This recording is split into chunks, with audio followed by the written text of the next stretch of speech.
Assalamualaikum warahmatullahi wabarakatuh. Kembali lagi di YouTube channel kita.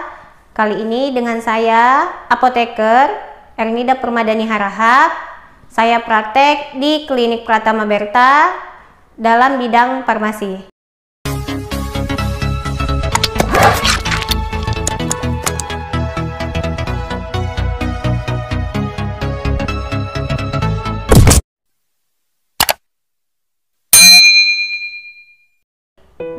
Baiklah, kali ini kita membahas tentang golongan obat.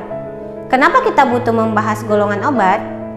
Ini dikarenakan banyaknya masyarakat yang membeli obat tanpa resep dokter dan membeli obat di apotik serta warung-warung yang dekat dengan rumah. Padahal pada penjelasan obat dibutuhkan informasi yang lebih jelas dan lebih dalam, serta penggunaan dan terapi yang lebih edukatif dari seorang tenaga medis, khususnya tentang manfaat dan efek samping obat tersebut. Pertama adalah kita mengenal yang namanya golongan obat bebas. Golongan obat bebas dapat dilihat pada gambar di samping, yaitu dengan logo seperti yang tertera pada gambar di samping.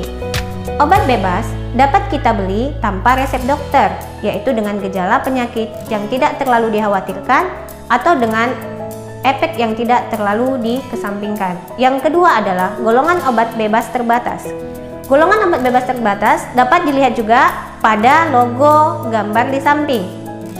Obat tersebut dapat kita beli di apotik, tetapi tetap dengan edukasi dari seorang apoteker, di mana obat tersebut boleh dibeli tanpa resep dokter, tetapi tetap diedukasi oleh apoteker Anda.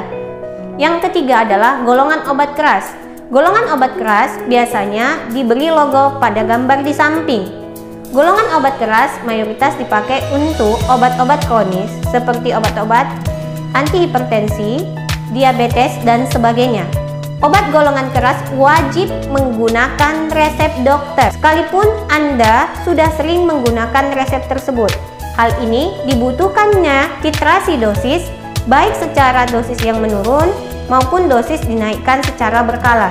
Jadi, pada penggolongan obat keras, Anda tetap harus datang ke dokter. Yang keempat adalah golongan obat narkotik. Golongan obat narkotik biasanya berefek sebagai sedatif atau penenang.